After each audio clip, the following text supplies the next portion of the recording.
Good morning 11th class. बेटा कुछ बच्चे मुझे बोल रहे थे कि जो उपग्रहों की गति वाला चैप्टर है उसके न्यूमेरिकल्स की एक वीडियो मैं आपको सेंड कर दूं। तो कुछ न्यूमेरिकल्स मैंने 2-3 लिए हैं इसमें। आई होप कि इस वीडियो से आपकी हेल्प हो जाएगी, आप लोग न्यूमेरिकल्स इजीली सॉल्व कर पाओगे। तो फर्स्ट न्यूमेरिकल, एक उपग्रह 8000 किलोमीटर की त्रिज्या की वृत्तीय कक्षा में पृथ्वी के परितः चक्कर लगा रहा है। इस उपग्रह को कक्षा में किस चाल से प्रक्षेपित किया जाना चाहिए और इसका परिक्रमण काल क्या होगा। तो दो चीजें इसमें पूछी है कि किस चाल से प्रक्षेपित किया जाना चाहिए और दूसरा परिक्रमण काल क्या होगा। किस चाल से प्रक्षेपित का मतलब आपसे कक्षीय चाल पूछी है, और जी और आर का मान जो है ये आपको गिवन है। ठीक है, आप देख रहे हो कि यहाँ पर ये भी किलोमीटर में दिया हुआ है और ये जो 6000 है 6400 है ये भी किलोमीटर में दिया हुआ है। तो ये जो 9.8 मीटर पर सेकंड स्क्वायर है इसको भी हम किलोमीटर पर सेकंड स्क्वायर में चेंज करके यूज करेंगे।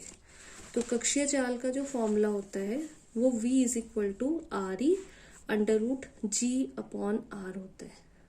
मैंने कक्षीय चाल के कई फॉर्मूलेज आपको बताए थे और ये भी बोला था कि वो डिपेंड करेगा कि न्यूमेरिकल किस टाइप का है, तो हमें किस तरीके का फॉर्मूला लगाना है। जैसे यहाँ पर आपको बोला है कि उपग्रह 8000 किलोमीटर की त्रिज्या की वृत्तीय कक्षा में पृथ्वी के परितः चक्कर लगा रहा है। तो यहाँ पर हम जो h है उसको नेग्लेक्ट नहीं करेंगे, h क्योंकि दिया हुआ है तो उसको हम नेग्लेक्ट नहीं करेंगे। तो इसीलिए और जो फॉर्मूला मैंने लगाया है वो RE√G/r वाला होता है। जहां पर हम h को नेग्लेक्ट कर देते हैं तो वहां पर v का फॉर्मूला होता है √GRE। अब इसमें मैंने यहाँ पर RE+H नहीं लिखा, R लिखा है। R एक्चुअल में क्या है, RE+H। अब क्वेश्चन ध्यान से देखिए, ये मैंने क्यों आपको वीडियो में बताया कि ये समझा दूं मैं क्वेश्चन आपको। ये लिखा है एक उपग्रह 8000 किलोमीटर की त्रिज्या की वृत्तीय कक्षा में पृथ्वी के परितः चक्कर लगा रहा है। लैंग्वेज जरा ध्यान से समझिए। एक तो ये होता है, ये कहा जाए कि पृथ्वी तल से इतनी ऊंचाई पर चक्कर लगा रहा है, ये नहीं बोला। इसमें ये बोला है कि इतनी त्रिज्या पर ये पृथ्वी के परितः चक्कर लगा रहा है। इट मीन्स ये जो 8000 जो आपको दिया हुआ है ये RE+H इकट्ठा करके दिया हुआ है। ये है पृथ्वी और ये है उपग्रह जो चक्कर लगा रहा है। तो ये उपग्रह है जो चक्कर लगा रहा है पृथ्वी के चारों तरफ। तो क्वेश्चन में बोला है 8000 किलोमीटर की त्रिज्या की वृत्तीय कक्षा में पृथ्वी के परितः चक्कर लगा रहा है। ठीक है, ऊंचाई अलग से नहीं दी है तो इसीलिए ये आपको R दिया हुआ है। इस त्रिज्या पे चक्कर लगाना है ना, तो ये R क्या है, ये RE+H कंबाइंड है। ठीक है, तो इसीलिए फॉर्मूला भी मैंने ऐसे ही लिखा है RE√G/r। RE+H नहीं लिखा क्योंकि हमें R ही दिया हुआ है और R क्या है, RE+H। तो बस फॉर्मूले में वैल्यू रखनी है। मेन चीज यही समझाने की थी मुझे कि ये H नहीं है, ये RE+H कंबाइंड करके दिया हुआ है। तो G का मान 9.8 इंटू 10⁻³ क्योंकि हमने किलोमीटर पर सेकंड स्क्वायर में चेंज कर लिया। बाकी सब मान एज इट इज रखने हैं आपको। पॉइंट हटा, यहाँ पर 10 आया और ये हो गया 8 इंटू 10⁻³ ये सब ऊपर लेकर गए, इनको डिवाइड कर दिया, ये 49 आ गया, ये 4 आ गया। 2 से डिवाइड करने पर 49 को रूट से बाहर निकाला तो 7, 4 को रूट से बाहर निकाला तो 2, और ये 10⁻³ है 2 बार, ये रूट से बाहर आएगा तो 10⁻³ एक हो जाएगा। ठीक है, और ये 2 से इसको काटा और ये सारी कैलकुलेशन जो है ये करके मेरे पास आया 7.08 किलोमीटर पर सेकेंड। किलोमीटर पर सेकेंड चाल पूछी हुई है और त्रिज्या जो है वो हमें किलोमीटर में दी हुई थी, तो इसलिए आंसर भी किलोमीटर पर सेकेंड में ही आएगा। अब परिक्रमण काल जो है वो उसका फॉर्मूला होता है 2πr/v। तो इसमें वैल्यूज रखी हमने, r की वैल्यू 8000, v जो हमारे पास आया है 7.08। सारी कैलकुलेशन करने के बाद ये आंसर आया है 7102.50 सेकेंड, क्योंकि हमने जो v का मान रखा वो किलोमीटर पर सेकेंड में था। तो आप चाहें तो यहाँ तक करके भी छोड़ सकते हैं, या क्योंकि ये बड़ा लग रहा है तो इसको हम छोटी टर्म में चेंज करने के लिए 60 से भाग दे देंगे, तो 118.37 मिनट भी इसका आंसर हम लिख सकते हैं। दोनों ही आंसर सही है इसके, ठीक है। तो अब जैसे क्वेश्चन ये मैंने आपको समझाया है वैसे एक और क्वेश्चन मैंने लिखा हुआ है, इसको सॉल्व नहीं किया है, इसको आप खुद सॉल्व करेंगे। एक भू उपग्रह पृथ्वी तल से 1800 किलोमीटर ऊंचाई पर परिक्रमा कर रहा है। पृथ्वी की त्रिज्या 6300 किलोमीटर तथा पृथ्वी तल पर गुरुत्वीय त्वरण 10 मीटर पर सेकंड स्क्वायर है। ज्ञात कीजिए उपग्रह का कक्षीय वेग और उपग्रह का परिक्रमण काल। ये आपको खुद करना है, ठीक है। अब नेक्स्ट न्यूमेरिकल, 500 ग्राम के पिंड को पृथ्वी से पलायन कराने के लिए कितनी ऊर्जा की आवश्यकता होगी, और इसमें जी का मान जो है और आर पृथ्वी की त्रिज्या का मान दिया हुआ है। तो ऊर्जा मतलब हमें क्या निकालना है, ई। ऊर्जा की आवश्यकता जो होती है उसको हम क्या बोलते हैं, पलायन ऊर्जा बोलते हैं। अगर पलायन कराना है तो जो ऊर्जा चाहिए उसे बोलते हैं पलायन ऊर्जा। तो पलायन ऊर्जा जो है वो किसके बराबर होती है, ½ mv² अब वी पलायन वेग हमें नहीं दिया हुआ है, तो पहले हम पलायन वेग निकालेंगे जिसका फॉर्मूला क्या है, √2GRE। जी का मान रखेंगे 10, आर का मान 6.4 गुना 10 की घात 6।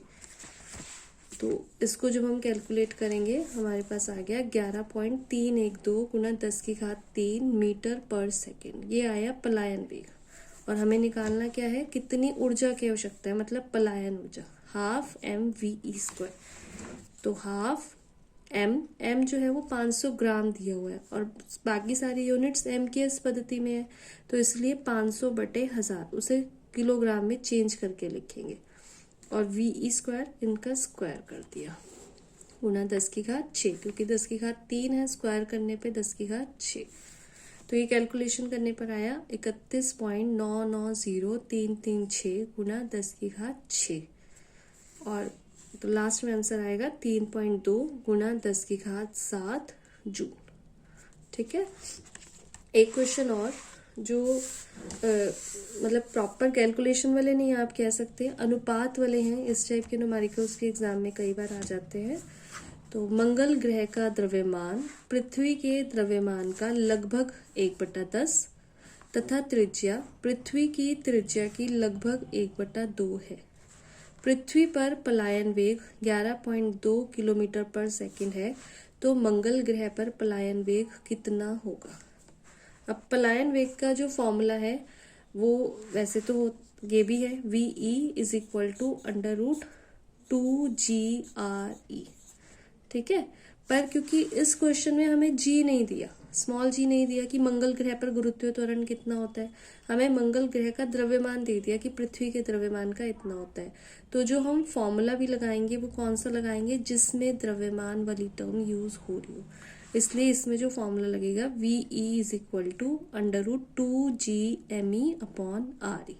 ये E यानी कि अर्थ के लिए जो है, तो क्योंकि दो ग्रह की बात हो रही है, एक तो मंगल ग्रह की और एक पृथ्वी की। मंगल ग्रह को हम मार्स बोलते हैं ना, तो इसलिए VM से मैंने रिप्रेजेंट कर दिया, VM = 2GMM/RM। अब हमें क्वेश्चन में कहा है कि MM जो मंगल ग्रह का द्रव्यमान है वो पृथ्वी के द्रव्यमान का लगभग 1/10 है। तो MM को हम क्या लिख सकते हैं, ME/10, पृथ्वी के द्रव्यमान का 1/10। और त्रिज्या बोली है कि RM जो है, जो मंगल ग्रह की त्रिज्या है वो पृथ्वी की त्रिज्या की लगभग आती है। तो RM को हम क्या लिख सकते हैं, RE/2। MM को लिख दिया ME/10, RM को लिख दिया RE/2। और अर्थ के लिए तो एज इट इज रहेगा VE = √2GME/RE। इन दोनों इक्वेशंस को, ये हमने दो इक्वेशंस बना ली, इनको डिवाइड किया VM/VE। तो ये हो गया 2GME × 2/10RE, और ये क्योंकि नीचे है तो इसलिए इसे उल्टा करके रखेंगे 2GME, ये कैपिटल E है, और /RE। RE से RE कैंसिल आउट हुआ, GME से GME कैंसिल आउट हुआ, 2 से 2 कैंसिल आउट हो गया और ये 2 5 तो और VE जो है ये ऊपर चला गया, तो VM is equal to VE into 1/√5।